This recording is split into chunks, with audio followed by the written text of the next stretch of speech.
Everybody, Dr. Ashley Rozzi. She's a naturopathic doctor and one of the practitioners at the World of Wellness. So if you want to see Ashley, she is available for appointments. Today, we are going to be talking about therapeutic diets and nutrition. This is one of our very favorite topics to talk about together is food. We love to talk about food. And actually, food should be fun. It should be nourishing. It should not be something that we don't want to do or like. And I think that's a big issue. But Ashley, I'm so glad you're here. Good morning. Good morning. Thank you for having me. And of course, I love talking about food. So what a great way to start the morning. Hey, tell us a little bit about you so our audience gets to know you a little bit better. Yes, so I specialize in nutrition, anywhere from weight loss, if somebody is suffering with anxiety, depression. So I run the gamut of just helping people to get healthy through food. And I've been doing this for a really long time. Even before I was a practitioner, I was working with people just one-on-one just with food because I had such a passion for it and, worked in my own life doing nutrition and seeing the healing paths that I've taken personally. Yeah, absolutely. And, people don't put enough emphasis on nutrition. It's very important. I always say to people, if you don't think it's important, just stop eating for a month and see how you feel. You usually feel pretty bad. So I, at one time, Ash, did a lecture called, Diets and Detriments Through the Years. And the very first one I talked about was the fat-free one. And I feel that came out of the 1960s, 70s when we had the Twiggy effect. She was a model that kind of hit the scene and she was a vegan. But, it wasn't just vegan. She was like vegan and fat-free and she was very, very thin. And I know today, with what we know about fat health, just your adipose tissue and all the functions that it does, that they considered it its own organ because it's part of your immune system, it's part of your digestion, it's part of your brain, it's part of your hormones. Like fat is good. And fat-free really hit the scene for a long time and created a lot of issues. Can you touch on that a little bit? Yeah, absolutely. Fat-free is one of the worst things that had happened in the whole nutrition industry because fat is the building block for our hormones. Our brain is 80% cholesterol. So when you start taking away the fat, you start breaking down the body. And usually when you take fat out of food, what do they add? They add sugar. So, you see, what did we see? Diabetes rise. I think diabetes is now surpassing heart disease as one of the number one killers. So it's, they've added so much sugar to our food. People became more addicted to food, the wrong kinds of food, and people demonized fat. They thought fat is bad. I had a client years ago and I had her eating eggs. And at one point she would like snack on hard-boiled eggs. She was eating 6 a day. And she went to her medical doctor and he said, she went for her blood work and he's like, oh, your cholesterol is going to be so high. And I hate to see the numbers. Well, she called me and her cholesterol had come down. And I'm like, I know, I told you. And the doctor couldn't believe it. But, eggs are good for us. The yolk is great. It's high in choline, it's good for brain health. So B12. Yes, exactly. Well, touch on that a little bit more because that came out of the don't eat eggs because they have cholesterol in them, cholesterol fad. And we can get into that whole thing too of cholesterol's a good guy. He's a good guy. He is a good guy, and if your LDLs are high, there's some type of systemic inflammation. Let's look at what's going on. Yeah, cholesterol is good. It's good. Our brain is cholesterol. And when they, started taking, what they do, they told people eggs were bad and they wanted people to cook in margarine. I'm sorry. I don't mean to laugh. I knew they had the best of intentions, but that's where I sit back and I'm like, okay, these are really smart people. These are really smart people that are handing down these like recommendations. And honestly, if I always say I'm just a girl in Tyrone who knows all this stuff. Why don't those people know it? I think they do know it. I think they're pushed and swayed a certain way to say certain things. I also think that we are too quick in recommendations from the top down, that we don't take enough time to like really study it, put it into play, see what the results are.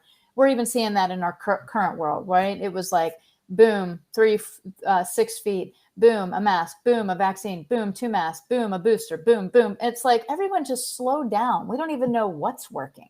Right. What actually we saw work was vitamin D. There was a study done on that, and we saw that, they recommended blood serum levels between 60 and 100. We knew that worked. There was a study. So we have to like slow down in the magic pill syndrome, which is what this is. Everybody wants the quick fix. So I think that what people have to learn is that it's not fast. Health takes time. Yes. It takes time to lose it, and it takes time to get it back. That's the biggest thing. You didn't just get sick today. This has been a long process of poor lifestyle, bad choices, bad thoughts, and down the cascade of sickness you went. And so to pull you up and out of that takes time. It was a decision of nutrition. So to fix it, we have to change that decision of nutrition. It was a decision of activity. So to change that, we have to change that decision of activity. Sleep patterns. We can go through the whole thing.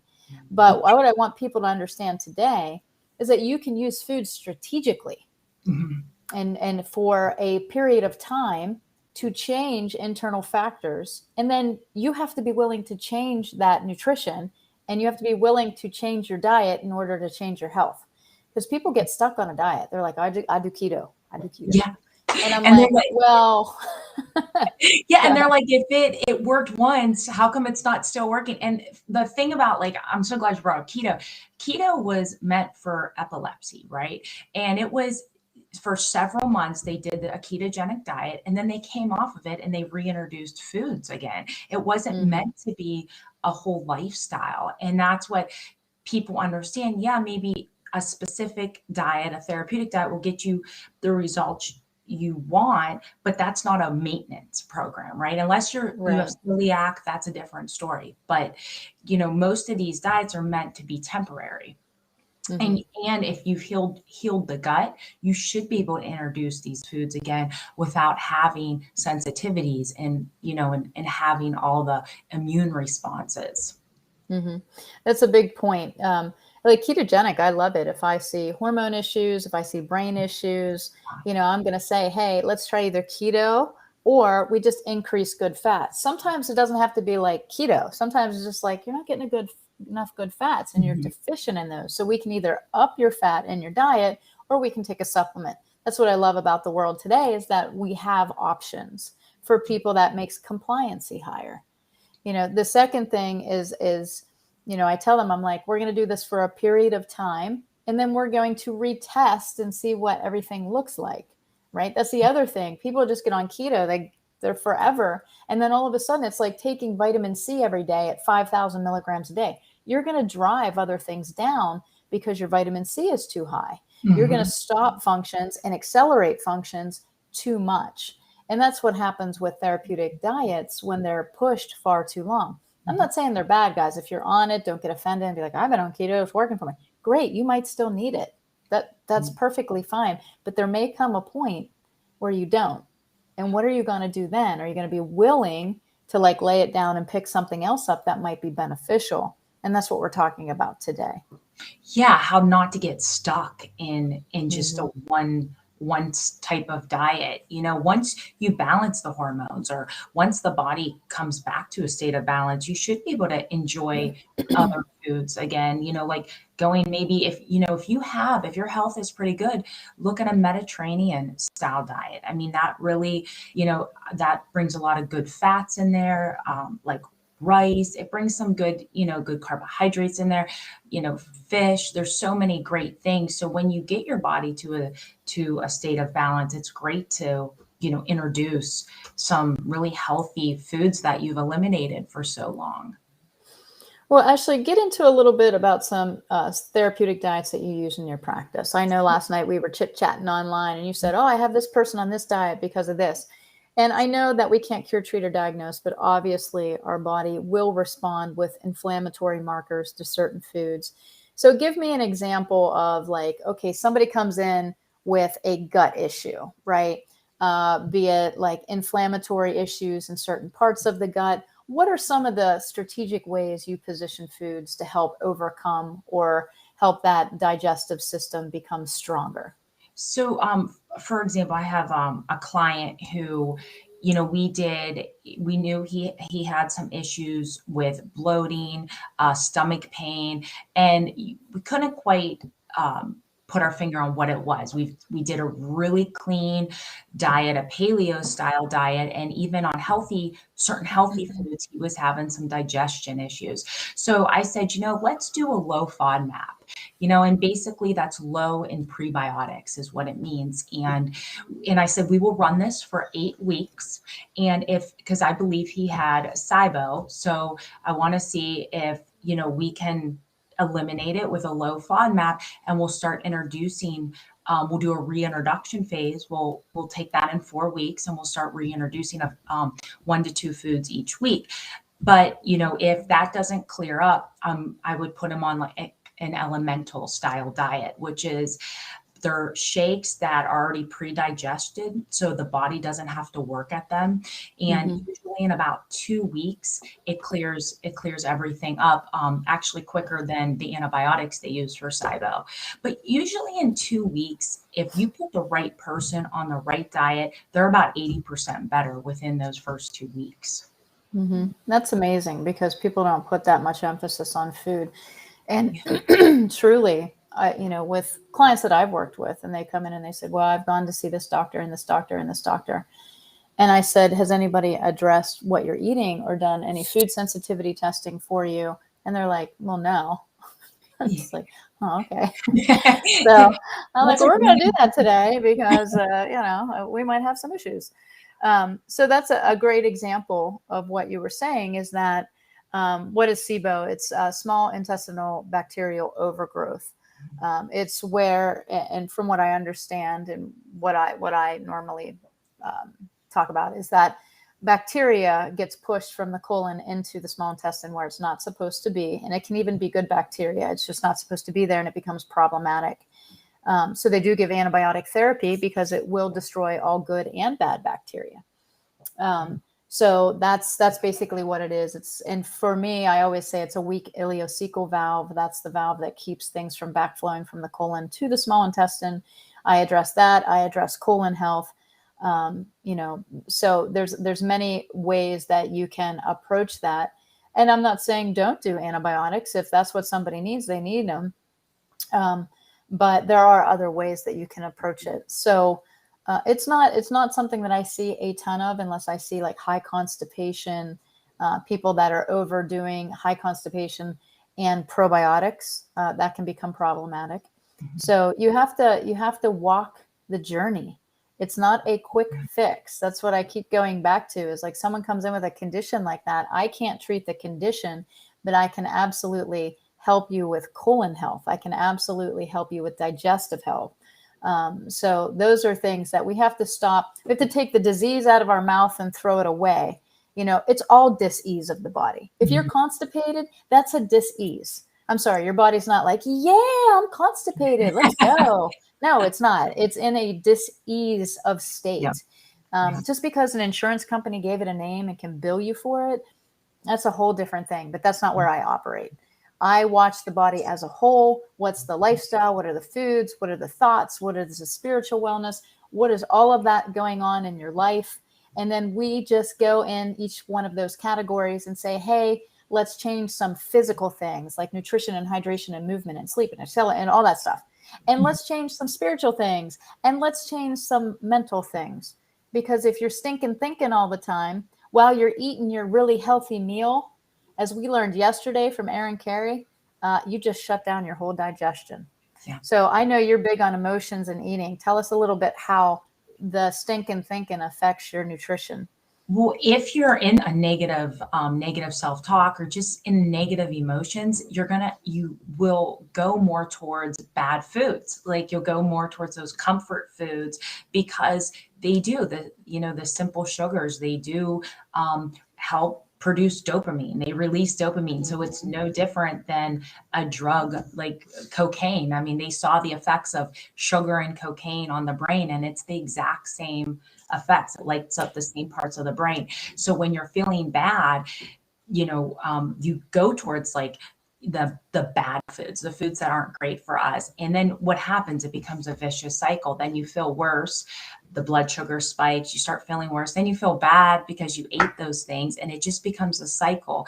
And I always tell clients, I'm like, the first 10 days will probably be uncomfortable. You won't be hungry, but it will be uncomfortable because it's different than what you've been doing for years. And I said, but get through. After that 10-day point is usually when somebody turns the corner and they're like, wow, by the 11th day, I feel great.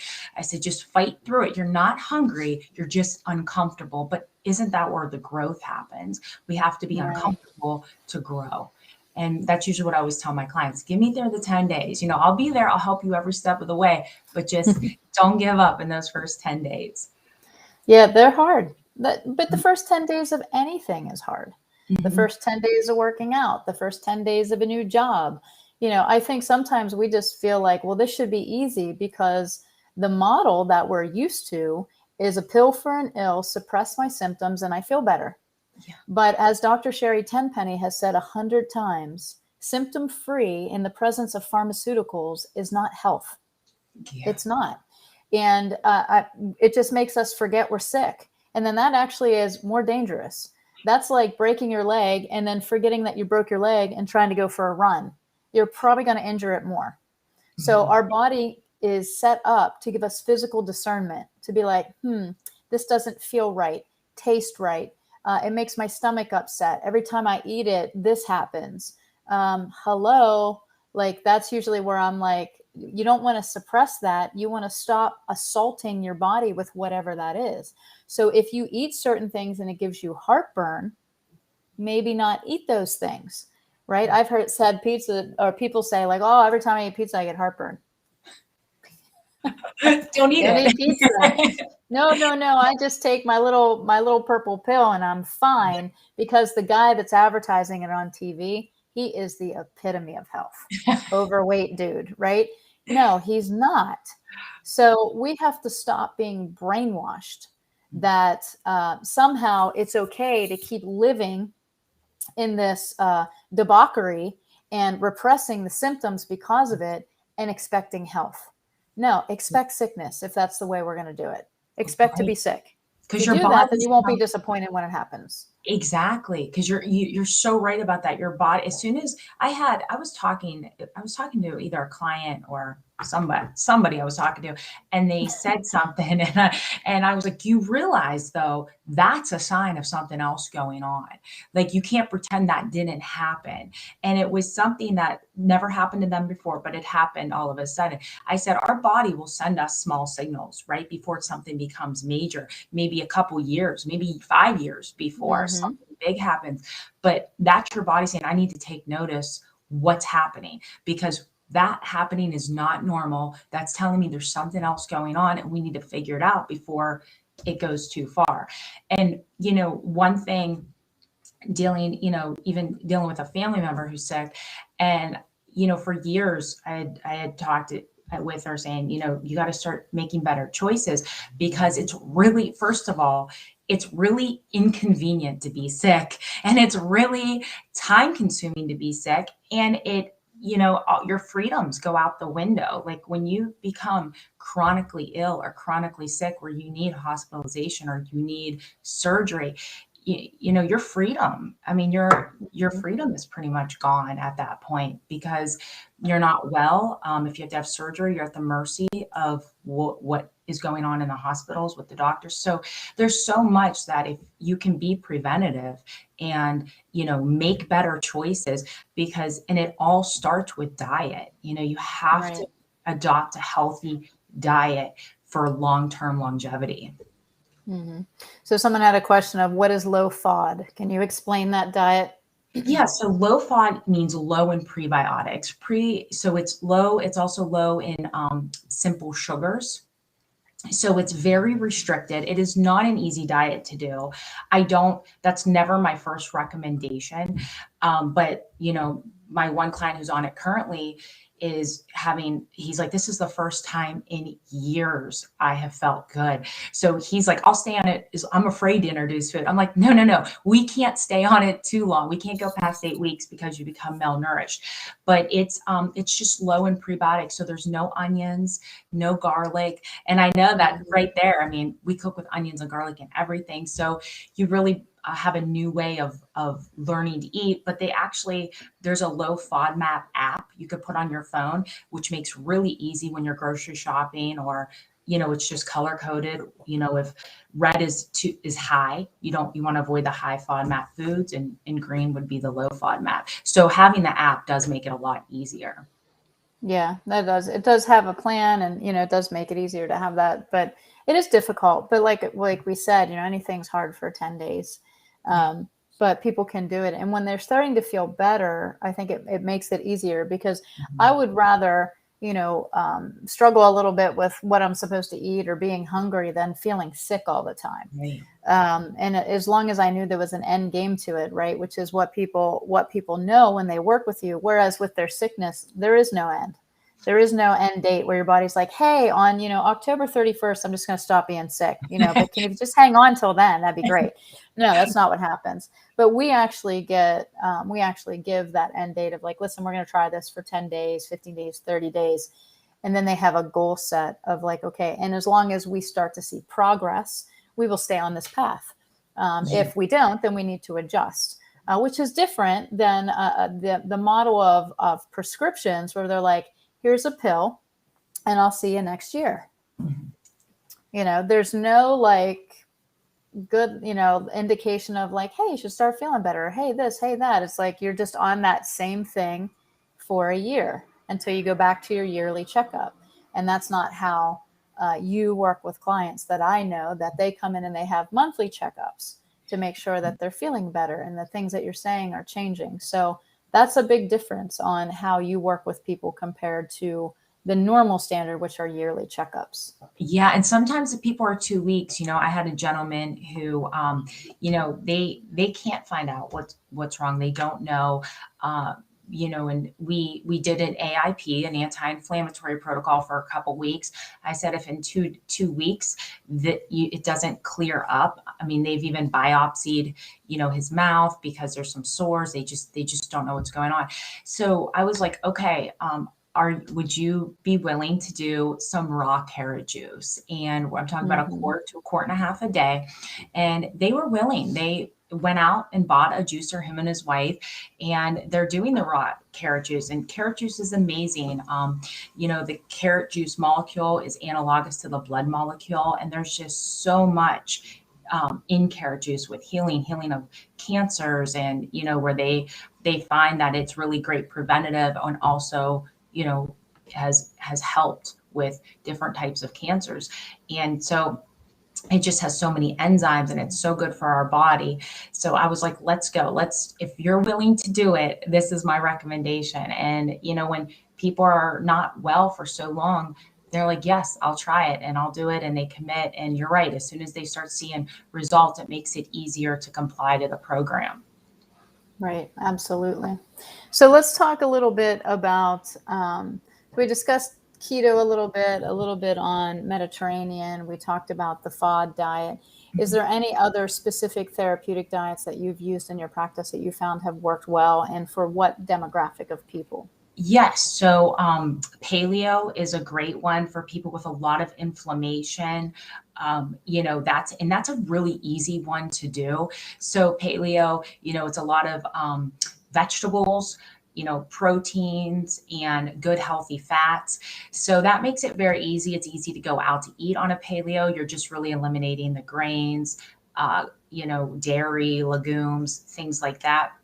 And I get really great results with that one.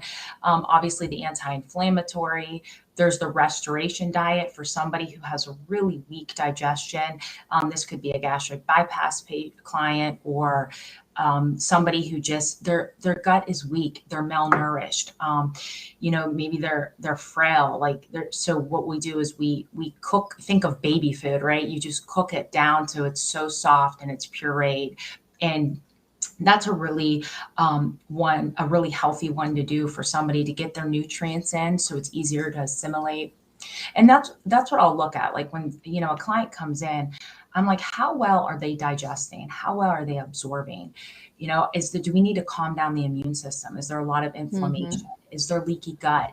Is there anxiety, depression, neurological conditions? So that's how I will look at a client, we'll talk, we will assess to figure out which diet I think would be the best to give them the quickest results. And, you pair that with some really great supplements, and it just works so synergistically together that, the people are like, wow, I have results. I'm feeling good. My energy's improved. No more afternoon naps.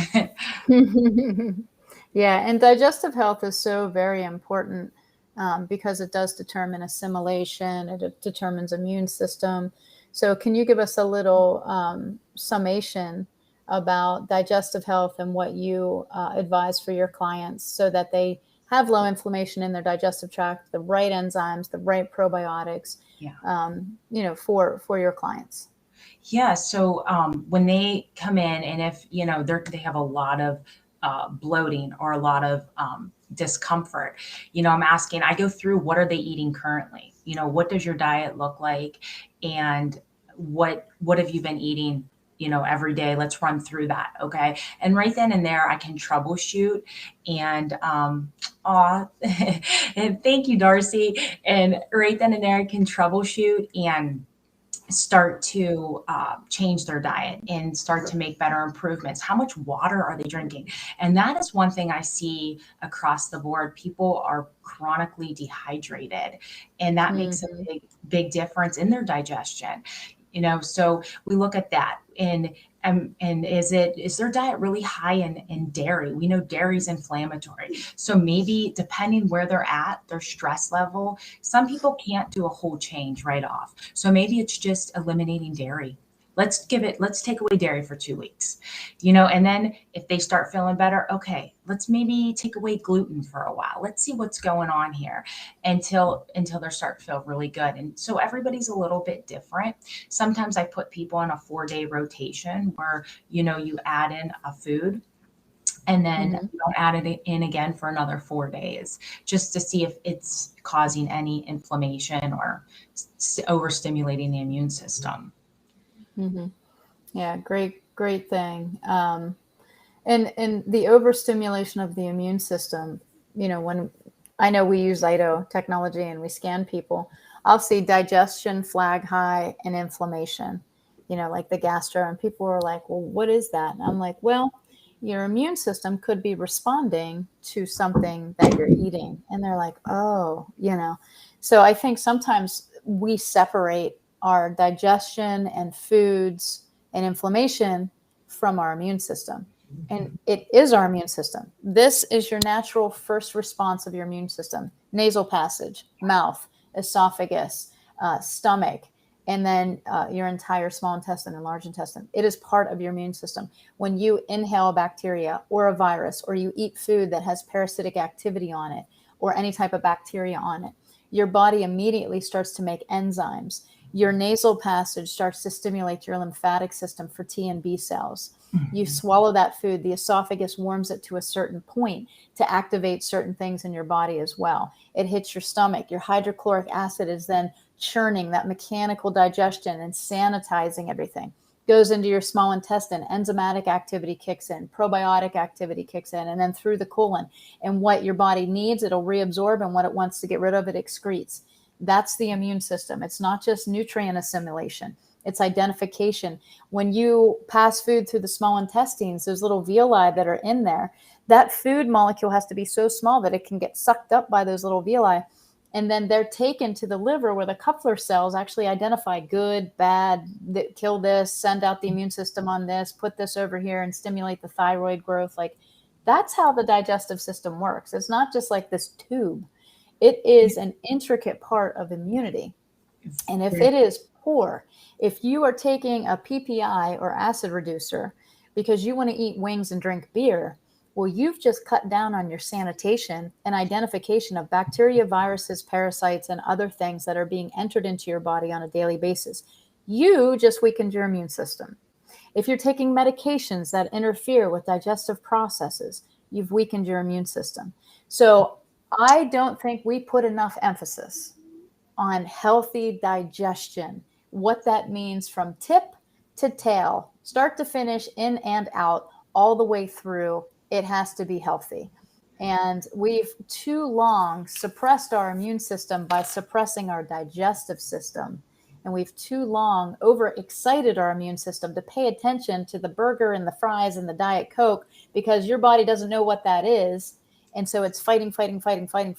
And then all of a sudden this little virus slips through because your immune system is busy with those food allergies causing inflammation.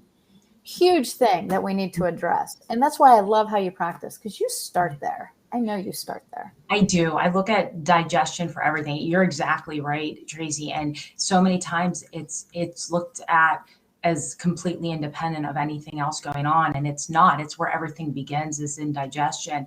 And I love what Candace wrote over here. She wrote, great info. I'm starting to feed my 6-month-old. Everyone keeps asking if I'm giving him cereal yet.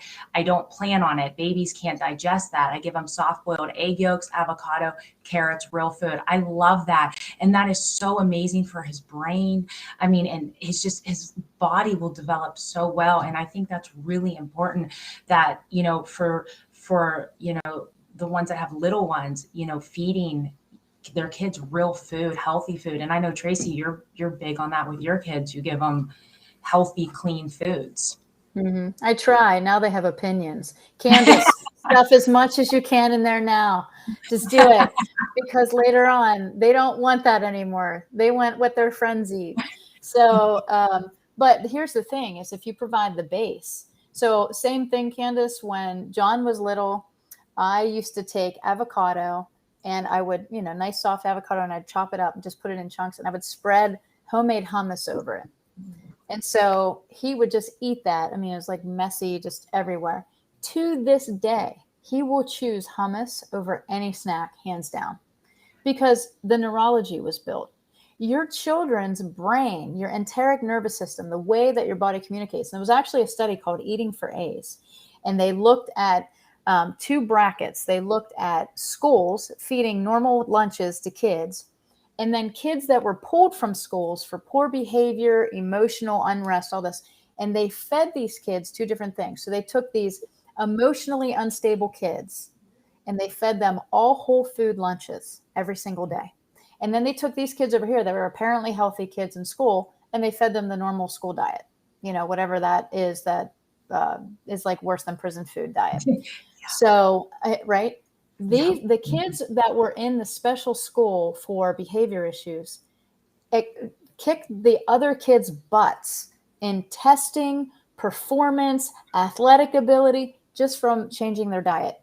That was like how the other bracket that they did was they took kids that were low economic, that were normally fed like, foods that were low in nutrition. And so, because, the government does not give you assistance for healthy foods. They just give you assistance for junk. That's what they give you. Mm-hmm. So it's almost like they want you to be sick, but that's a whole other lecture. But anyway, they gave these children, they started to puree like broccoli and green peppers and carrots and all this stuff into things that they were already eating. And they would hide this nutrition in food without altering the taste, just enough to get it in there, but not enough to alter the taste. Like if the kid was eating like boxed mac and cheese, they would puree down like carrots and everything. They would like put it in the mac and cheese and mix it up.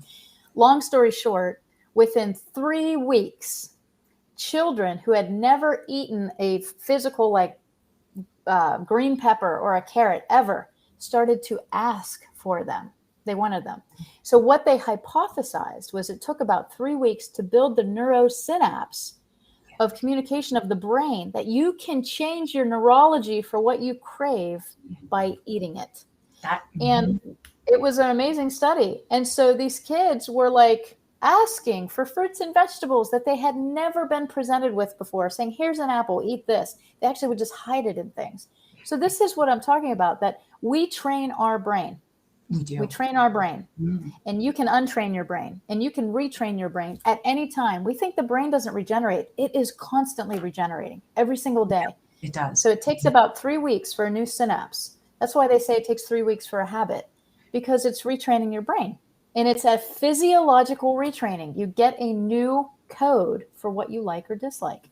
So if you're constantly saying, I hate this, I hate that, I don't eat that, I don't eat that. I always tell my kids, don't say you hate something. Don't say you don't like something if you didn't try it. You don't know, but you're telling your brain you do, and you're building synapses. I'm like, let's try it.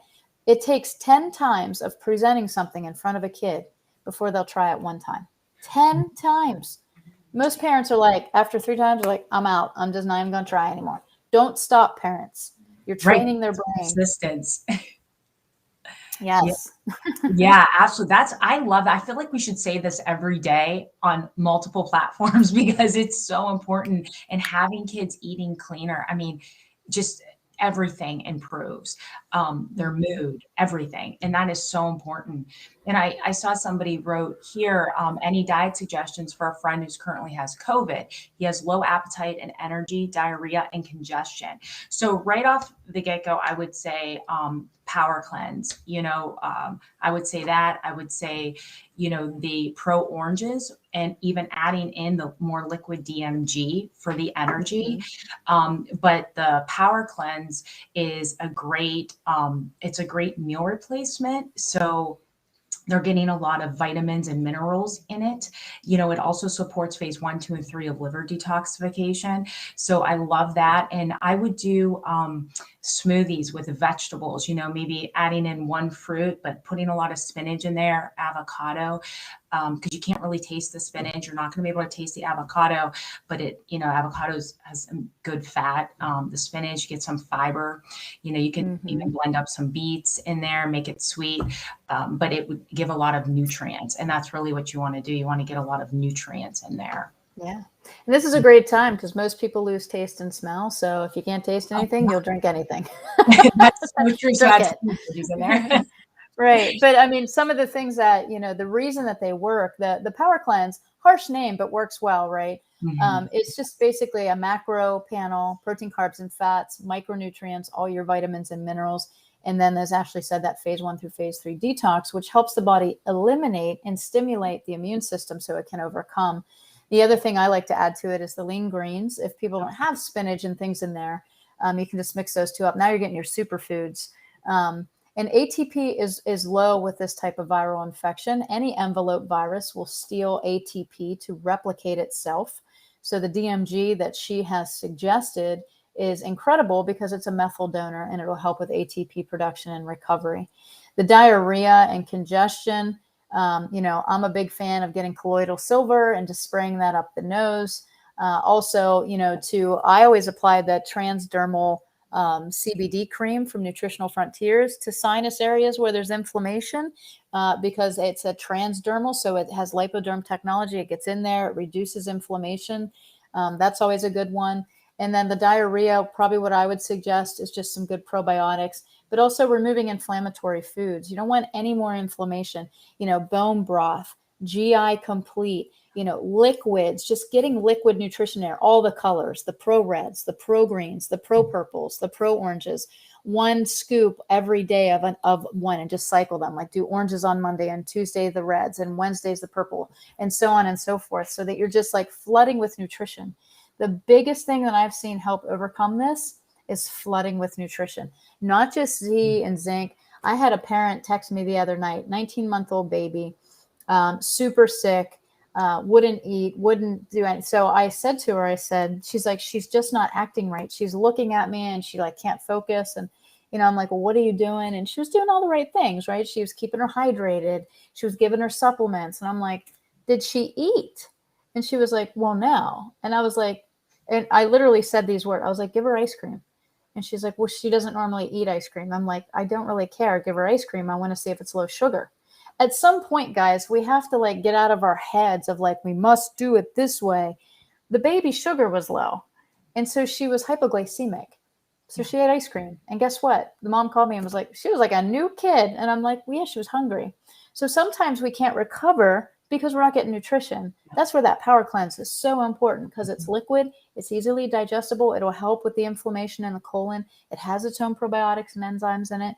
So Ashley's suggestion, power cleanse, put in the lean greens, DMG, get liquids in there, pro-colors every day. I know that Candace always does a scoop of all of them at one time every day. Like she's just like the greens and the reds, just this big container of pro-colors. But it's why she's healthy. So guys, nutrition is key. It's going to help you overcome a lot of things. Good stuff. Absolutely. Nutrition is so important. I mean, and that's, and that's the thing too, when we restrict ourselves for so long, we do become malnourished. And even a therapeutic diet done too long becomes more detrimental to the body than helping the body. So it's really important to, do something for a time being. And I always say too, as our bodies change, as we change, as our stress levels change, our nutritional needs need to change. What worked for us 10 years ago, or even 5 years ago, sometimes even a year ago, doesn't work sometimes the following year. It's just because our body requires different nutrients at that time. Yeah, absolutely. So tell us a little bit. I know you're big on functional weight loss, and this comes to therapeutic diets, because I really think that our therapeutic diets are not used for brain health, right? No one gets on keto like, I'm going to have a better brain. No, they want to lose weight. They go to keto. They don't get on paleo because they have systemic inflammation. They get on paleo because they want to lose weight.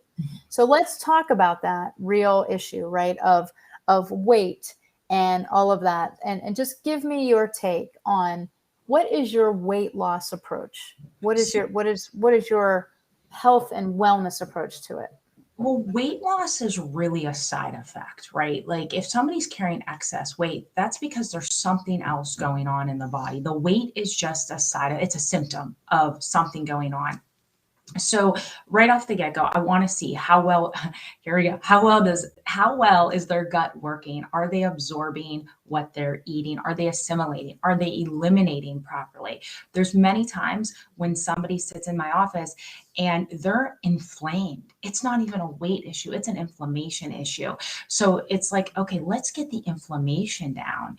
And what I look at, so I right off the get-go, I look at healing the gut. Right. Our brain and our muscles run on glucose, but our guts run on glutamine. And one of the big supplements I love is the GI Complete. The GI Complete powder has 5,000 milligrams of glutamine, along with other herbs that heal and repair the intestines. Super important, the whole microbiome.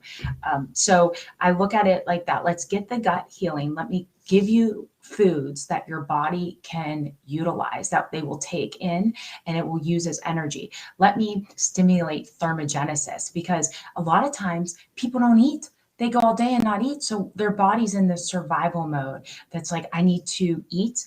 And I want to hold on to this food because I don't know when I'm going to eat again. So I like to feed that metabolism all day long. And it's funny, clients always say, I can't get in all the food. I'm losing weight. I just can't get any more food in. I'm like, okay, if you can't, that's okay. As long as we have you eating.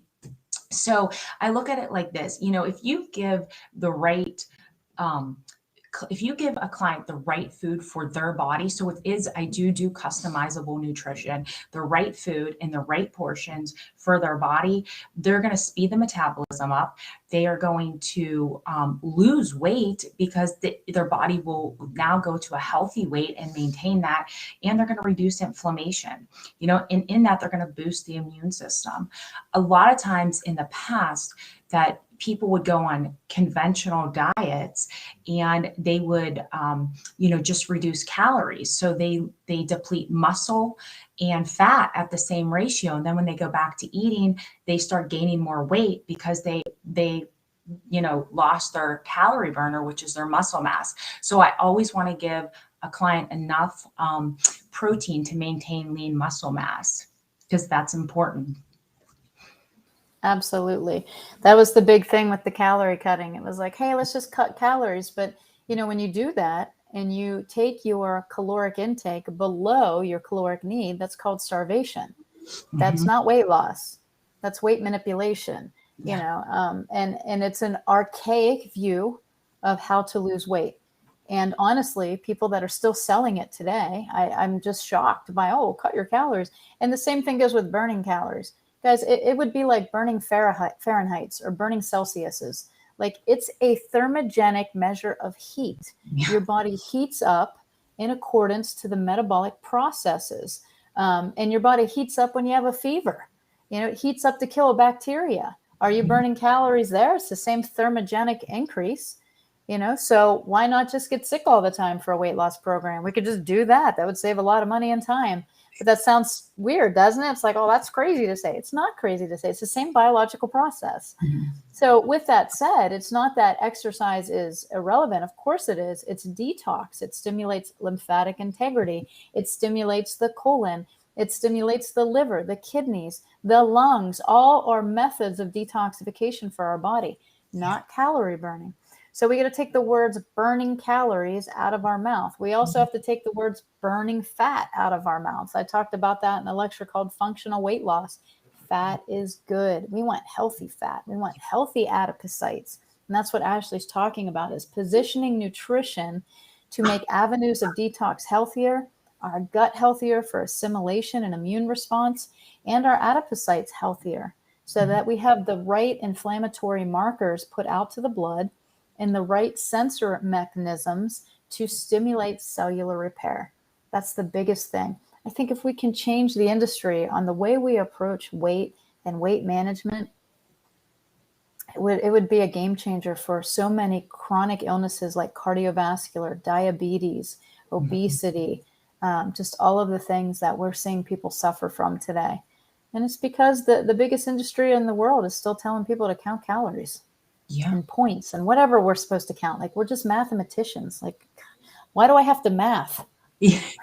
Right. And if you're eating the right things, your body will just burn fat. It'll operate the way it should, where you won't have excess fat. And that's the thing too. If cut out fat for a while out of your diet, and after a month, you'll see your coordination isn't as good. You can't think as clear. Like, fat is super important for brain function and for every function of the body. Yeah, I mean, calorie counting is like the core math curriculum of the weight loss industry. So it just doesn't make sense. And it's like you have to take a left and go over here and do that, rather than just being like, here's your path. Eat well, sleep well, think well, move well, eliminate well, and make sure that you're nutrient dense and toxin free, and your body will automatically come to a healthy weight. Hormones balance. It's all about that homeostasis that Joe was talking about this morning. We have to have it in all ways. You can't, there's no extremes in health. There just isn't. So Ashely, you're awesome. Thanks for being here. How do people make an appointment with you at the World of Wellness? Yeah, thank you for having me. Yes, you can call World of Wellness, and I'm there on Mondays and Fridays. And I will actually be there tomorrow doing some free mini Zyto scans. So, I look forward to seeing everybody. But yeah, you can call, and I see clients on Mondays and Fridays. Yep, absolutely. Well, thank you so much for being here. Thank you, everybody, for tuning in. Get in touch with Ashely down at World of Wellness. Make an appointment. She's there 2 days a week, and free Zyto scans Thursday and Saturday. I believe we may have some appointments open. So if you want a free Zyto scan just to check it out and see what she does, call the Weiner Wellness Center at 412-922-WELL, W-E-L-L, and they will get you into her schedule for that free Zyto scan or for an appointment. Thanks, Ash. It's always good to see you. Same here. Have a good one. Thank you. All right. Okay, guys, stay tuned, because our next speaker is coming up, Kim Furman, who's going to be talking about parasympathetic and sympathetic nervous system in the fight or flight, and how that can keep us from our healing. Really important. So we'll answer your questions, as we go back. I see there's one on intermittent fasting, and I'll have Ashely address that. And I can answer it real quick here for you as well. I love intermittent fasting because it does stimulate apoptosis of cells that aren't supposed to be there.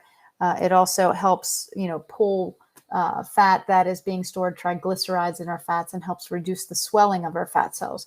It's good intermittently. So it's not a lifestyle. All right, guys, have a great